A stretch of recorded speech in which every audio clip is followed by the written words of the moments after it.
Climate justice is recognizing that the negative impacts of climate change don't affect all people equally. It also means transitioning from a fossil fuel-based economy to a more sustainable future. MN 350 is one of the groups that's pushing for this transition to protect our futures. You can even get involved too. That's great, especially since I'm concerned about pipeline projects like Line 3. How can I help MN 350? Just find them on Facebook or visit mn350.org. Hey Cudahy to all my friends and relatives in four directions. This is Robert Pilot of Native Roots Radio presents I'm Awake.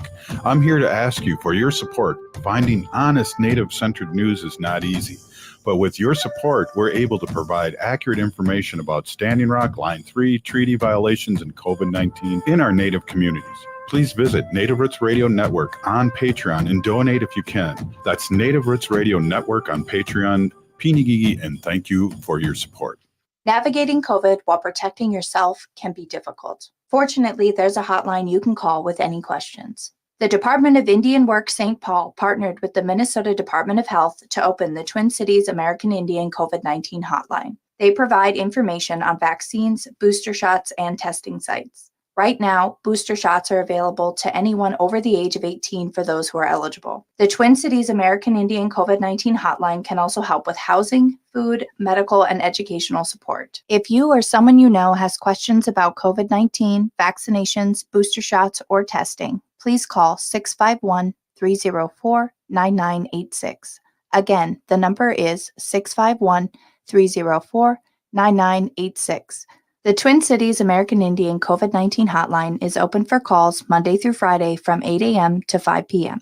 Call the Twin Cities American Indian COVID-19 hotline at 651-304-9986.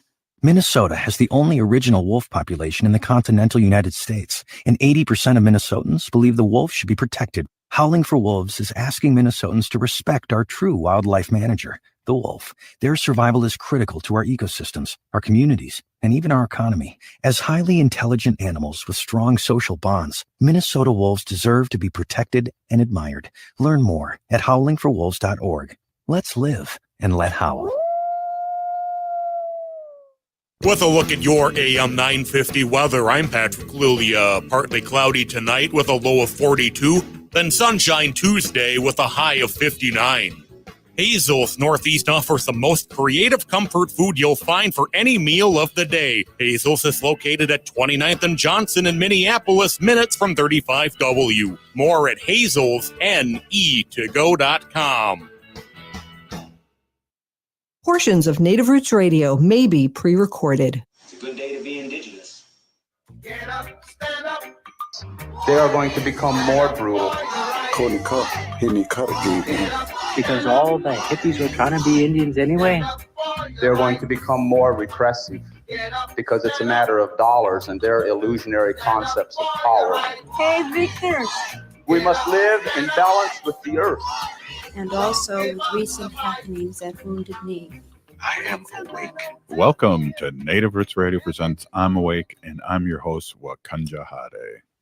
Hey, Cudahy to all my friends and relatives in four directions. You are listening to Native Roots Radio presents I'm Awake, and I'm your host, Robert Pilot, and we discuss local and national Native news and events. And as you know, Wendy, Native issues are human issues, and human issues are Native issues. This portion of the show is brought to you by MN 350, a grassroots organization fighting for climate justice. Say, we do the news pretty much every day. We do sacred animal section. We have Dr. Statelian speaking his truth from Native American Community Clinic. And we have a plethora of guests on all week, national and local. And I want to get the show started. I've been in too many meetings, Wendy. To get the show started, I want to pull out Ogama and talk about the news that you don't hear anywhere else. Pinigi Ogama for being on. Bonjour, Ani, everybody. I am Ogama Ganu Akwe. I am a citizen of the Red Lake Nation in northern Minnesota, and my name means strong golden eagle woman. As always, I've got some news for you here on Native Roots Radio Presents I'm Awake. The big thing that I want to talk about in local news today is the fundraiser that's happening for the Ndi Young Center in St. Paul. Ndi Young is a youth center and they provide wonderful programs.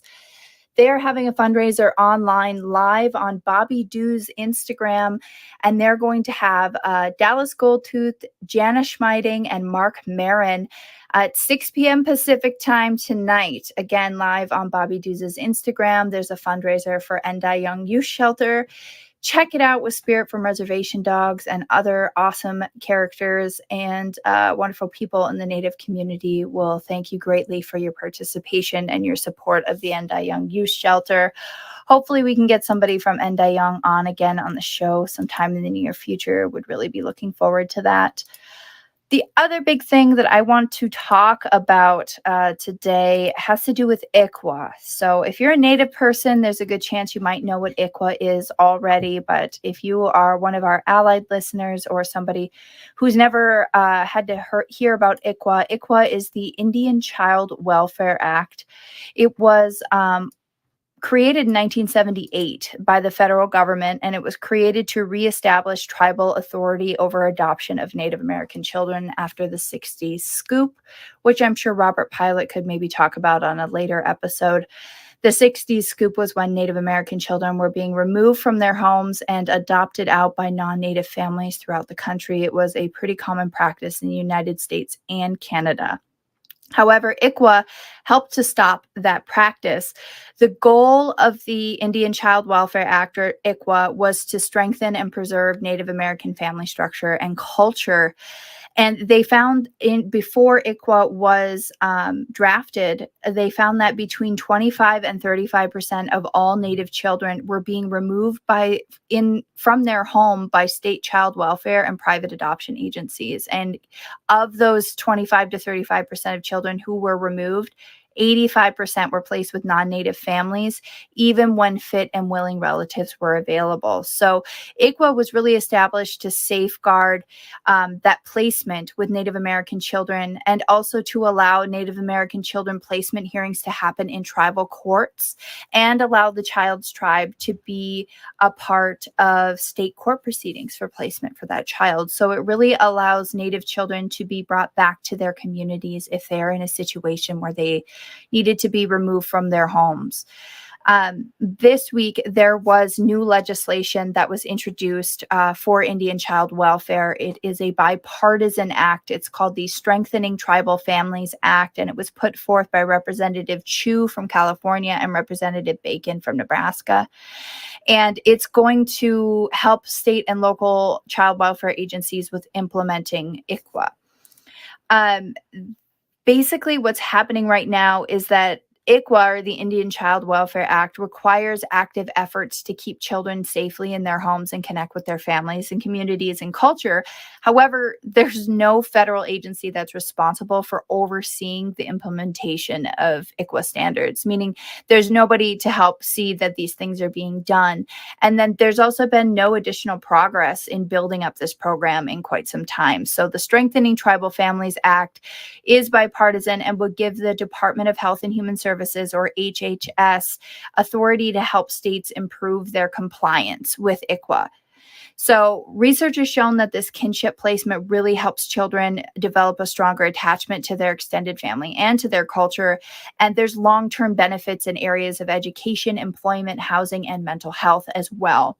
However, ICWA is currently in danger after some major scrutiny. In April of last year, 2021, there was an en banc decision in the United States Court of Appeals for the Fifth Circuit.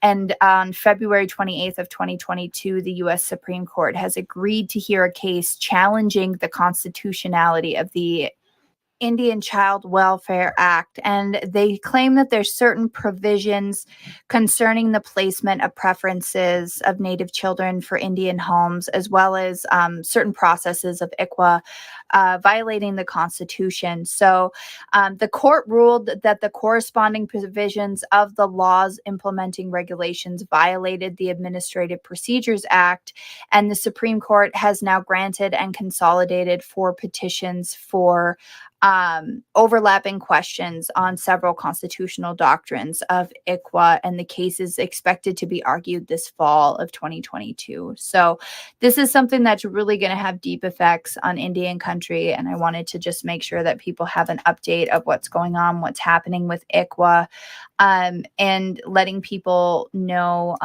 what to expect. There are several petitions going around online, so if you take a minute to go over to change.org, there is a petition titled Protect the Indian Child Welfare Act. There's some others on some other sites as well. So there's several petitions online that you can get involved with and sign, and make sure to just keep up and write to your own representatives in your state and let them know that ICWA is important to you and to your family. So that's what I wanted to talk about today here on Native Roots Radio. Miigwech to all of you for tuning in, and back to you, Robert. Hey, thanks, Ogama. Great report. Wow, ICWA is very important to us, Native Americans, Wendy. It is, kind of yes. the background of keeping families together, and the opposite of ICWA is genocide. Mm-hmm. Well, keeping kids in their culture, bringing children up, with traditions and culture, where they belong, instead of taking them away from Native American family and culture and then putting them into a white household. So yeah, it makes a big difference how I grew up in an Italian family, a Sicilian family with all Italian traditions and the culture of it. And I think that that's my identity. And I think it's really sad that if I was taking away from that and wasn't able to experience it, it would be sad to me. Yeah, and also it's a way to get rid of a community. Mm-hmm. And as we saw with the Holocaust documentary that Hitler and Mein Kampf did the reservations to get rid of the Jews, the same thing in Germany. So very, very interesting. Yeah, Ken Burns did that documentary on PBS, which was really something else. If you get a chance to watch it, check it out. It's called like America and the Holocaust or something like that. But yeah, there's so many parallels. It is. Hey, up next, we got Dr. Stately in the bullpen there. He's working on his new contract with Native Roots Radio, I see. And Wendy's got her contract figured out, and we're all glad we're all here today. You're listening to Native Roots Radio presents I'm Awake, and we'll be back after this short message. And we'll be with Dr. Stately and Wendy. We'll be right back. Stay with us. Hey.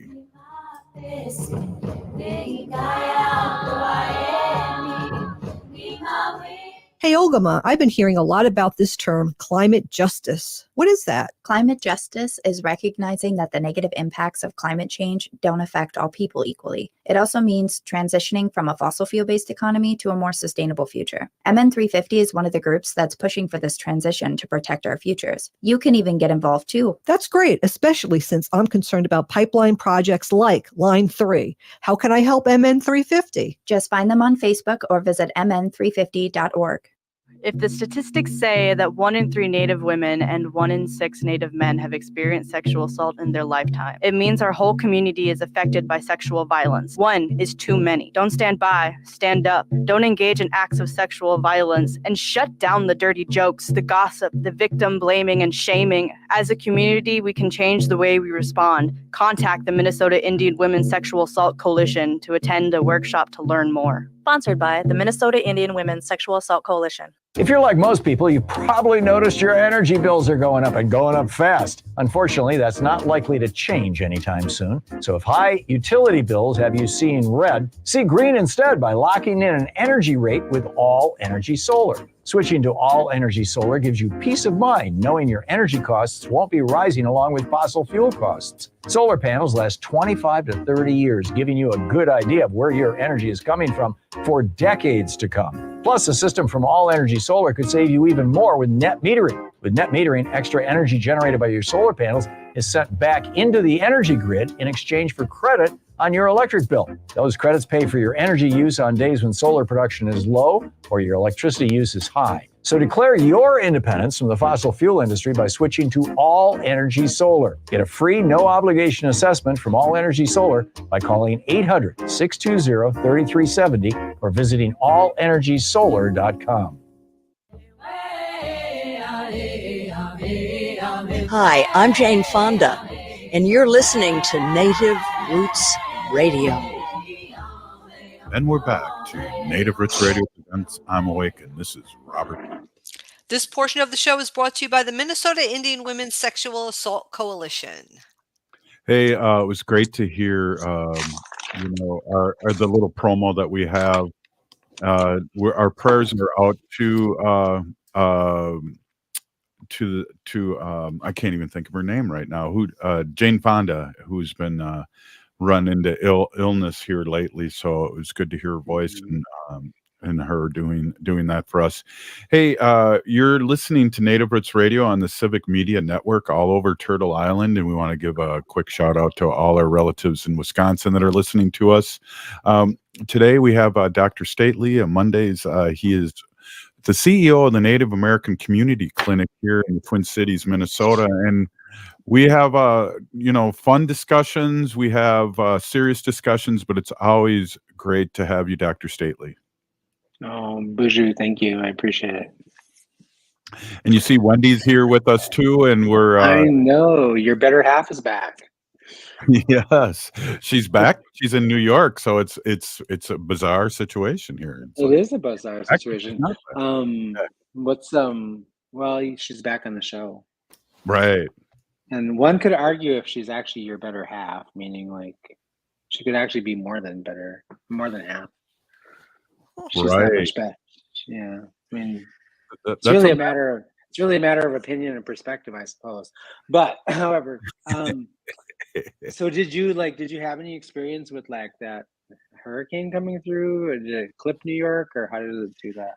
We're having rip tides here, and all the flags are up, so you can't go out there swimming. There aren't any lifeguards either after Labor Day, and the surf is really very high.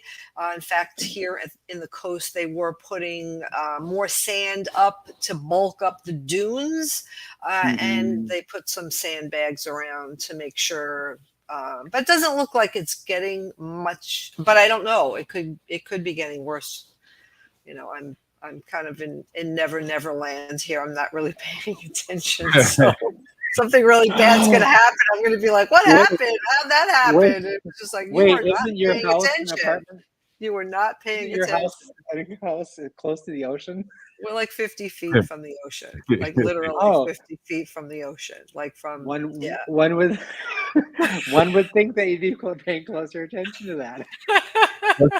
You're on the first floor too, especially. Whoa. I know. We're up a few steps, so it is higher. And then 12 years ago, when Hurricane Sandy came through the East Coast, which was really very devastating, the people here in this condo were evacuated for 6 months.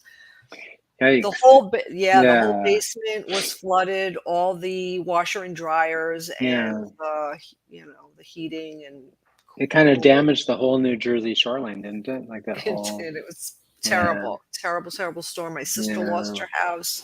So many people just like lost their house. Wow. So I'm hoping not to see a storm like that again in my lifetime here. I'm really hoping that we will be spared. But well, this one apparently made some significant impact because it's like the first time a hurricane's hit Canada in like forever possibly, I think, maybe.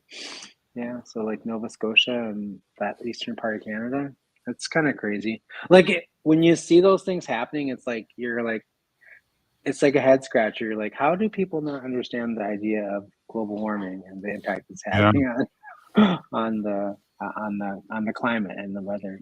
Right. So didn't we have a hurricane coming up the west coast of Florida too?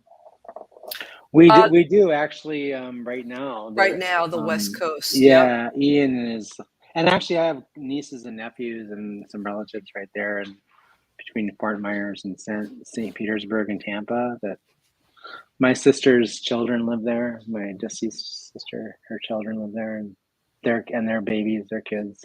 So I just got it. I texted him earlier. I was like, "Are you? What's going on? Are you in a safe place? Are you all?" And you know, they're pretty cool peeps. They all like huddle together. They all get together like when they're and stay in one person's home and kind of hunker down.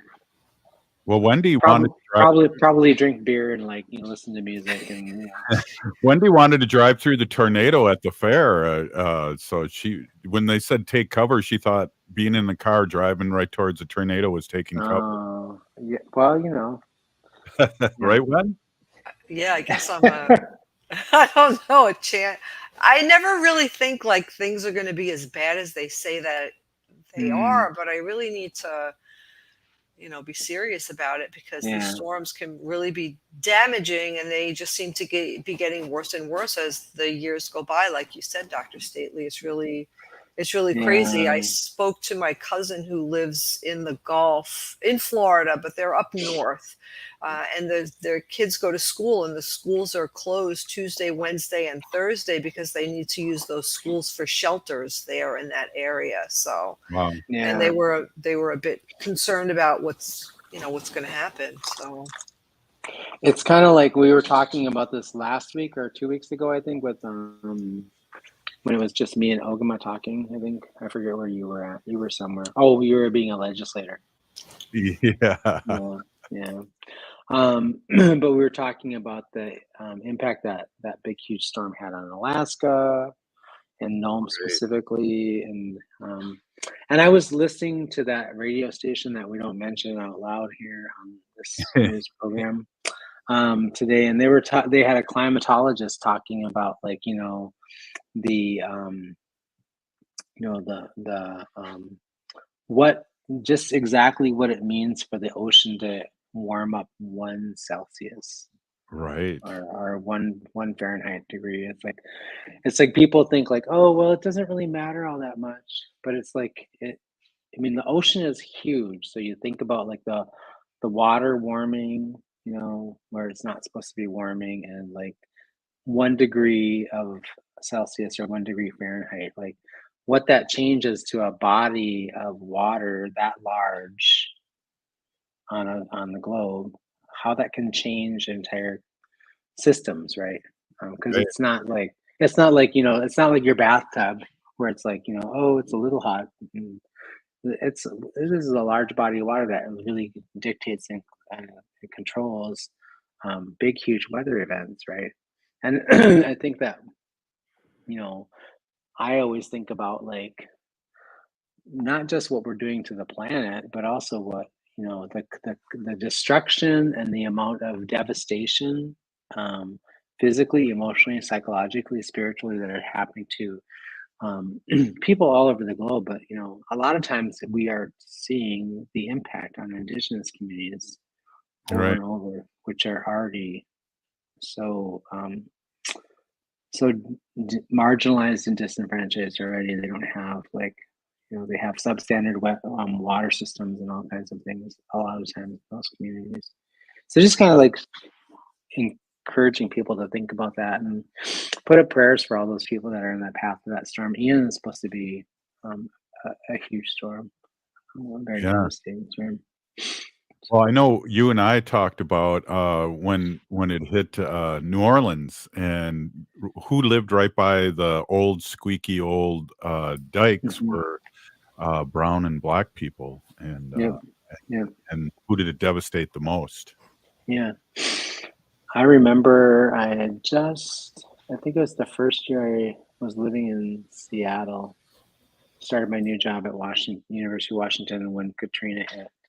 And I was just remembering how I had been in New Orleans the year before that for a research project and then in a summit. And it was so disheartening to hear and see the images of those that Katrina was having on that community, because I was like, this is a beautiful community with beautiful people and beautiful traditions. And a lot of people don't know that there's tribal communities in and around New Orleans. Right. That their tribal lands are in the lower lands that are at sea level, and in some situations below sea level. And so that hurricane was devastating to those communities. Exactly. When the hurricane happened in Long Island, I remember it was interesting. We had enough information. We knew it was coming a couple weeks beforehand. It was right, Wendy. That was really weird. It tore up the boardwalk and flooded everything. Exactly. And I just want to go back to Katrina, like Dr. Stately said, they knew that those levees were old and needed to be repaired for years and years and years, and they just never got around to it. It was never their top priority. And that's what caused all that devastation, was that the levees let all the water in and flooded everything. So yeah. Horrible thing. So yeah, that's put some tobacco out, and really for our relatives out there that that are going to be affected by this, and we know they are, and global warming's for real, and West Florida, we're really, really praying for you now too.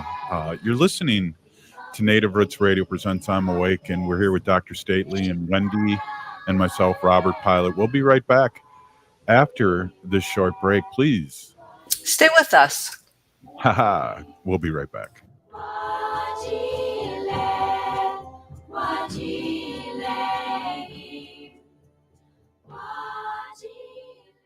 Hey, Wendy, what are we doing for dinner after the show? How about we go to J. Selby's on 169 Victoria Street in St. Paul? They have a delicious plant-based menu that's compassionate and environmentally sustainable. I'm getting their spot-on vegan Big Mac, the dirty secret. You can pick up and they deliver within a 5-mile radius, or you can call them at 651-222-3263 or visit jselbys.com. Well, you sold me, Wen. Let's go order at J. Selby's tonight. I'm hungry. Minnesota has the only original wolf population in the continental United States, and 80% of Minnesotans believe the wolf should be protected. Howling for Wolves is asking Minnesotans to respect our true wildlife manager, the wolf. Their survival is critical to our ecosystems, our communities, and even our economy. As highly intelligent animals with strong social bonds, Minnesota wolves deserve to be protected and admired. Learn more at howlingforwolves.org. Let's live and let howl. Aho, relatives. My name is George McCauley, Omaha Nation. I'm a citizen of the Omaha Nation in Nebraska, but reside in the Twin Cities area. As we head into wintertime, many of us will be back together indoors. It's important to make sure you receive your COVID booster shot. Those 65 and over are recommended to receive their booster dose. Older Americans are more at risk for complications for COVID-19. So get your booster shot to make sure you stay safe and healthy this winter. All 3 COVID vaccine boosters have been approved. Find a vaccine site by calling 651-304-9986 or go to this website, vaccineconnector.mn.gov. 651-304-9986. or go to vaccineconnector.mn.gov. Hey, Minnesota, it's Brad Friedman, your friendly investigative blogger, journalist, troublemaker, and host of the Bradcast. Weeknights at 7 on AM 950. Hey, Patrick for Zero Res. All summer long, the kids have dragged in dirt, mud, worse, a few bugs, maybe more than a few bugs. And they made the house stink, too. The good news is the kids are back in school, which means there's no better time to call Zero Res to clear the summer stench.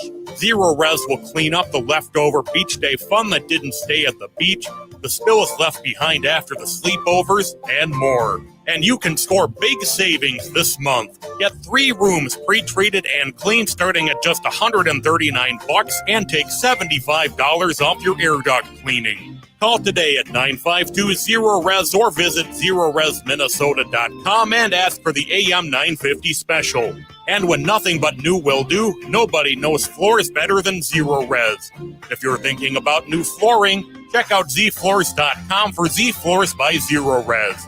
Backward or forward spells the same. Zero Res. You can't go through a day without hearing about healthcare reform. St. Paul Corner Drug is here to help you navigate the ever-changing healthcare landscape. We are your advocate in getting much-needed prescription medication covered under your insurance plan. Need to choose a different plan? There is no reason to feel like you are drowning in the system. St. Paul Corner Drug can make simple work out of finding you a plan that best suits your needs. You can rest assured at St. Paul Corner Drug, pharmacy the way it should be. With a look at your AM 950 weather, I'm Patrick Lulia. Partly cloudy tonight with a low of 42, then sunshine Tuesday with a high of 59. Hazel's Northeast offers the most creative comfort food you'll find for any meal of the day. Hazel's is located at 29th and Johnson in Minneapolis, minutes from 35W. More at hazelsne2go.com.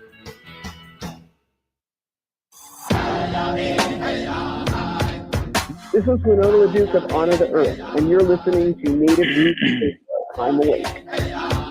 Welcome back to Native Roots Radio presents I'm Awake, and this is Robert Pilot. This portion of the show is brought to you by Alliant Energy, powering beyond. Yeah, we just had them on last Wednesday. Looking forward for another update. They do good work in Wisconsin out there with power. Hey, Dr. Stately, before we get any further, I just want to touch base. One of the news that was brought up today was about ICWA, and just a little bit of your insight about ICWA, and to people that may not know, a lot of our allies across Turtle Island listen to the show, our white allies, and maybe you could fill them in on the importance of ICWA. And I believe it's only been around since 1978. That's true. It has only been around since 1978. And, I have a lot of personal and also professional sort of interest and investment in ICWA, Indian Child Welfare Act, for all kinds of various reasons. But one of the things that I don't often talk about publicly is that, I was, myself and my older siblings, we went to boarding school. Our mother sent us to boarding school when I was 6 years old, and I was in boarding school, St. Joseph's School for Indian Children in Chamberlain, South Dakota, from the time I was 6 to about the time I was 11, almost 12 years old, so about 5 or 6 years. So I spent a big portion of my formidable years living in a boarding school. And she sent us to boarding school because she didn't feel like she had any other resources to support us. Minneapolis's or Hennepin County's Child Protection Services was threatening to take myself and the 4 older ones of us away from her, unless she could find more stability, quote unquote, more stability for us. And she sent us all to boarding school as a way of keeping us together as children, because she knew that if we were going to be removed from her care, that we were likely going to be dispersed to a bunch of other families. We probably wouldn't go to the same family. And she also had enough experience, both personal and lived, but also some, seeing things in the 1950s and 60s, early 60s, of children never coming home after they were sort of removed from their parents' homes. So she sent us there as an alternative. So I think one of the things that, and then later in my early, my late adolescence and early adult life, my mom worked really diligently as a community activist and a community organizer around Indian Child Welfare Act. I remember her flying off to Denver a lot and doing other things, and she'd always say, "I'm going to do this work." And at that time in my life, I didn't really understand how important it was because I didn't have a context. I didn't have a good context. I was young, right? So I didn't understand the relevance of it. But later in my life, when I became a child psychologist, and as I sort of kind of understood the impact of forced removal of children, either through the courts, through the child protection services that happen in our communities, I began to have an appreciation for the law and how it was intended, to keep Native children in Native homes, raised by Native parents. The law is structured such that in cases where there is a child is being removed from a biological parent's or guardian's home for neglect or abuse, that child is first placed with another member of that family's of that child's family, a relative, and or somebody of the same tribe. And if that's not possible, then at least another Native American family. Mm-hmm. And the reason that law came into existence and why people like my mother and Pat Bellinger and all these other people from that generation in the Twin Cities where I lived, they worked really hard and diligently on gathering, the efforts and mobilizing the efforts to pass that law across, not just in the Twin Cities, but across the nation. The reason they did that was because they understood how important it was from a lived experience, and also for their children and their grandchildren, why it was important to remain in the homes of Native people, and best people from their own nations and their families in situations where they would be safe. Protect their cultural identity and have them understand who they are and as Indigenous children, and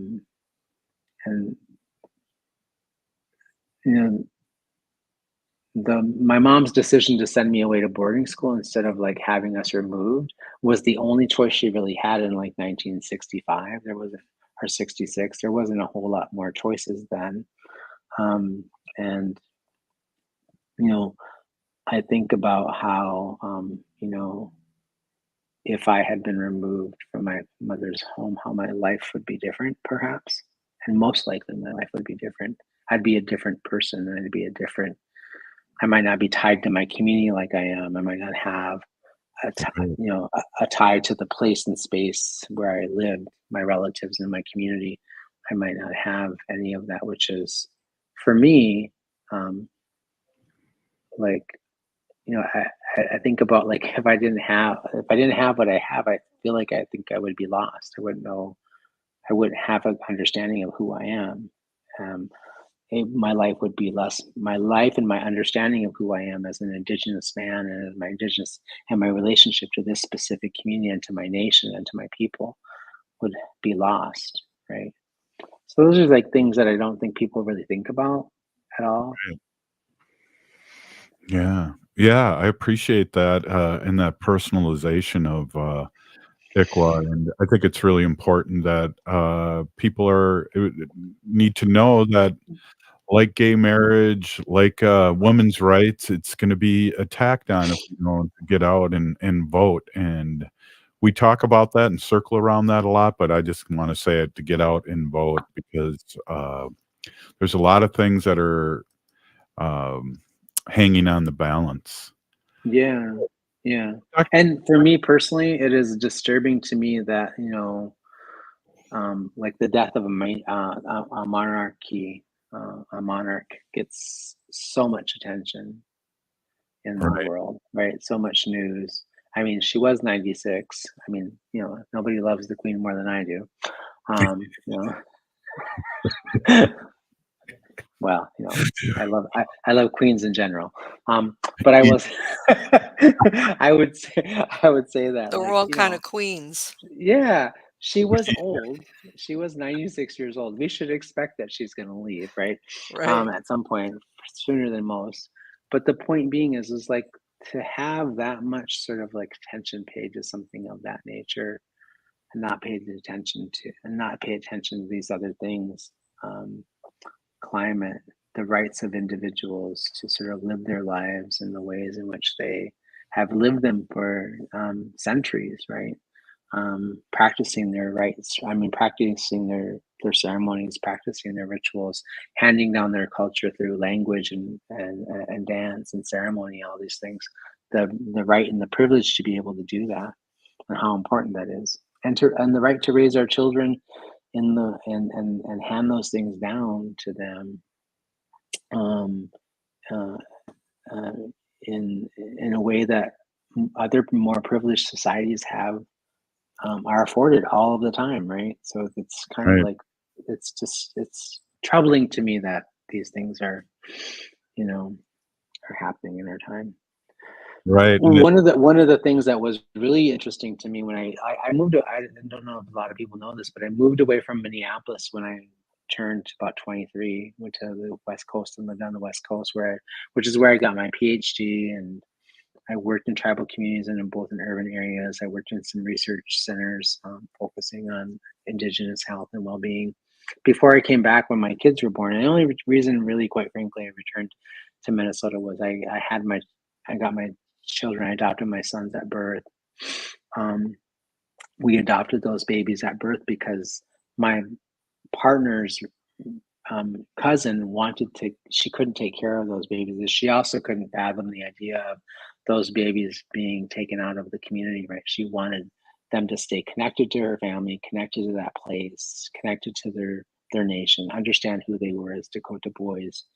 And so my partner and I adopted them, and it was the only reason I moved from the West Coast, which I had a lovely life in the West Coast, right? I love Minnesota, but I really love Seattle. I came back because it's the place that my children need to be tied to for the rest of their life. They need to understand who they are in relationship to their ancestors, the land, their relatives that are still here with them. That's a really important part of them understanding who they are as the Dakota boys, right? And the only reason I know that is because I had some of the experiences I had where for a lot of my early childhood, I didn't live where I was from. I was living in another place, not near my family and not near the land that I was tied to. That's crazy. What a really great insight of that whole situation. Dr. Stately, we only got basically we only got like a minute left. Can you give us a little update on boosters before we let you go today? Yeah, I would. So if you haven't gotten your updated booster shot yet, pretty much everybody above the age of 12 is eligible for the new bivalent booster shots for both Moderna and Pfizer. I think the Moderna shot is only for 18 and above right now, or 16 and above, and the Pfizer one's for 12 and above. And bivalent just means that it has some protective factors from the original strain of the virus, and also some new additional protections for the more recent variants that have those spike proteins. I took my shot last week. I had no problems. I felt a little bit sort of just tired the next day, and I felt fine right afterwards. So I'm triple boosted now. Really, darn strong. it! I need to get triple boosted quickly here because I got my double boost a while ago. Hey, you're listening to Native Roots Radio presents I'm Awake, and Peeny Gigi Dr. Stately for stopping in. And up next we got Wendy with our Sacred Animals section. You're listening to Native Roots Radio presents I'm Awake. Stay with us. Hey, Olgama, I've been hearing a lot about this term, climate justice. What is that? Climate justice is recognizing that the negative impacts of climate change don't affect all people equally. It also means transitioning from a fossil fuel-based economy to a more sustainable future. MN 350 is one of the groups that's pushing for this transition to protect our futures. You can even get involved too. That's great, especially since I'm concerned about pipeline projects like Line 3. How can I help MN 350? Just find them on Facebook or visit mn350.org. Ramsey County's Transforming Systems Together initiative is rethinking how the county delivers services and invests in the community, including through grants. Grants are available to support individuals and organizations providing prevention services and serving vulnerable youth involved in child protection and foster care. To learn more and see if you or your organization qualifies, visit ramseycounty.us/TST grants. Applications are due by September 30th. COVID levels may be falling, but the virus is still around. Stay healthy and up to date on your COVID vaccinations and boosters. Right now, everyone 6 months and older is eligible to get a vaccination, while everyone 5 and up is eligible for their booster shot. Plus, you're eligible for a second booster if you're over 50 or received an initial booster dose at least 4 months ago. Find a vaccination site by calling 651-304-9986 or visit vaccineconnector.mn.gov. This message brought to you by the Native American Community Clinic. Seward Co-op is now offering convenient self-serve and prepackaged hot options and salad bars at both the Franklin and Friendship stores. Breakfast items available daily until 11 a.m. and brunch served all day every Sunday. Their weekly lunch and dinner menus highlight cuisines from around the world. They offer vegan, vegetarian, and gluten-free options daily. 95% of the ingredients used are organic from small-scale, local community food producers whenever possible. More at seward.coop. Bijou. I am Oshawashko Gijig. I'm from Red Lake Nation, and you're listening to Native Roots Radio. Welcome back to Native Roots Radio presents I'm Awake.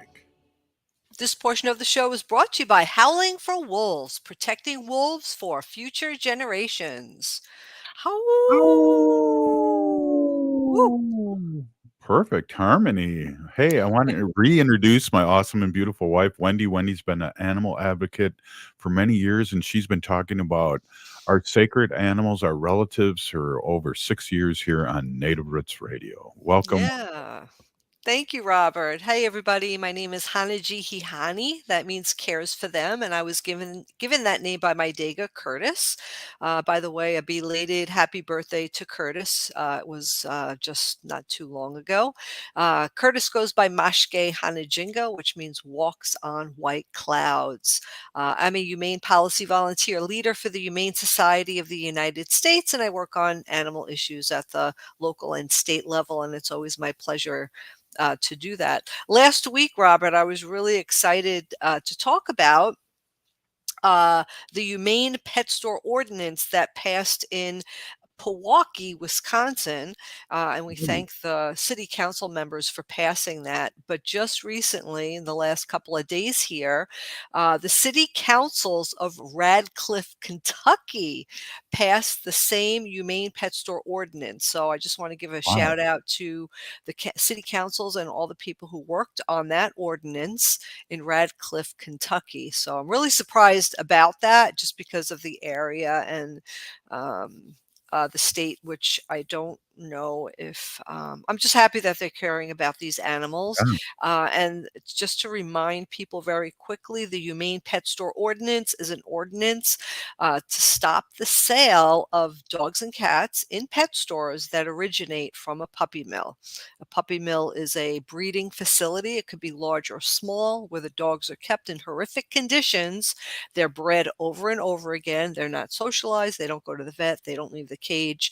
And all of their puppies are sold in pet stores and online. So any pet store that's out there right now who are selling puppies, 99% of those puppies are originated from these horrific puppy mills. So by passing this Humane Pet Store Ordinance, we're cutting off that pipeline to these puppy mills, and then they have to go elsewhere. So the more and more cities and states and villages that take on this ordinance, the puppy mills, sooner or later are not going to find a place to sell their puppies anymore. So, as I always say, please adopt, do not shop.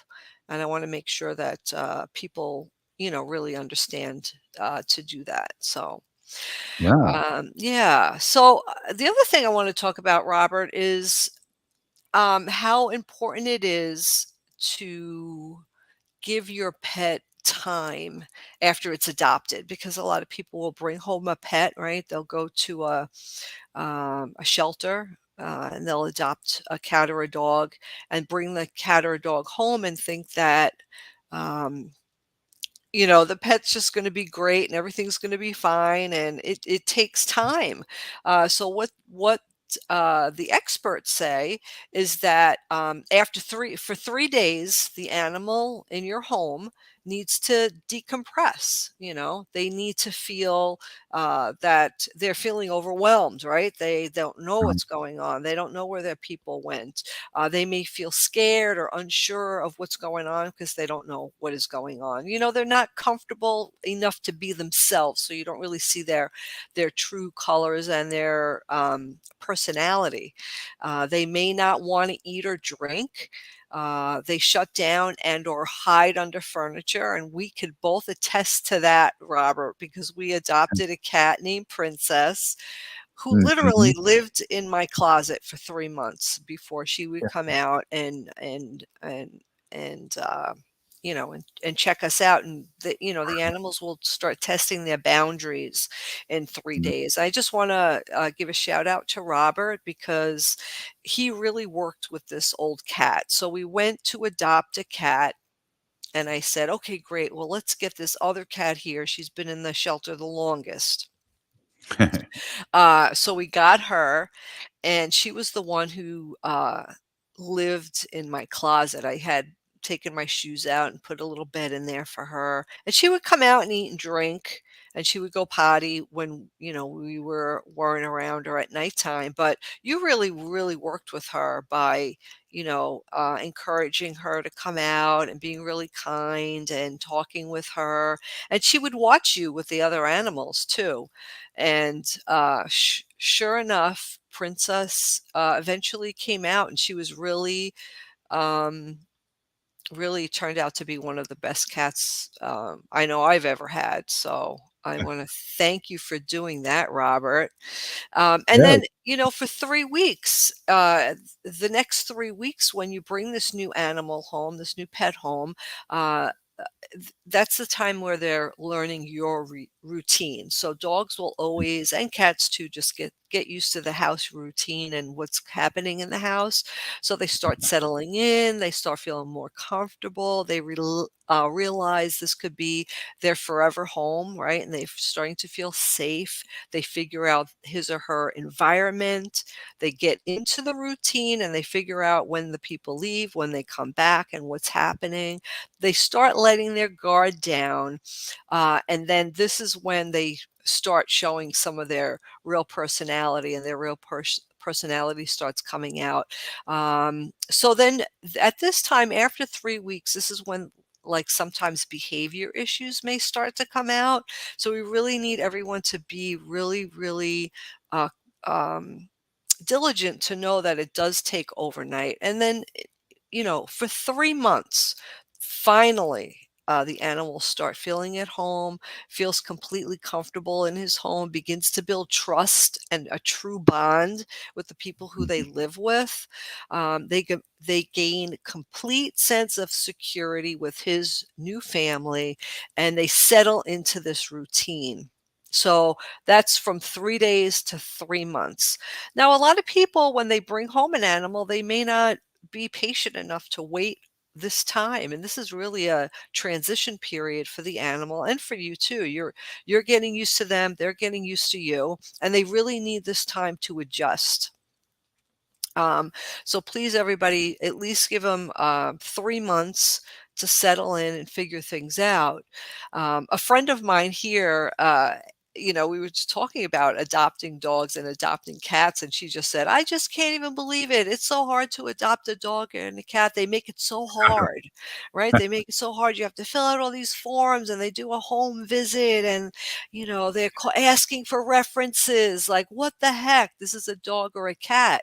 Now, I have to say this, responsible rescue organizations are going to be that diligent, and they are going to want all that information, because the main reason is they want to get the right animal with the right family, and they don't want this dog to get returned to the shelter. This dog or cat has already been through enough. They don't want the dog or cat to be returned. They don't want a 75-year-old woman who has trouble walking up and down stairs or going for a long walk to end up with a hunting dog or a dog that needs a lot of, energy and stuff. They want the right dog to be, or cat to be, fit in with the family, so that it is a forever home. And that's really what happens. And I've always encouraged people, again, to please adopt, do not shop. And it's hard for me to get it,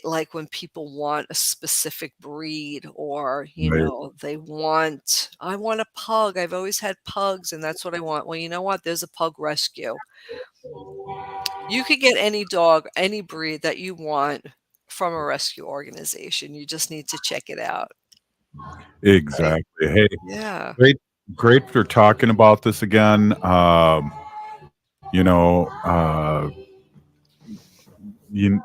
These are our relatives, and we need to think of them that way. And what you give out, you get in return 1,000 times. Absolutely. Gigi Wendy, great segment as always. Hey, we need to resist, divest, join a group, run for office. You're listening to Native Roots Radio presents I'm Awake tomorrow. Rock the boat native style. Free Leonard Peltier.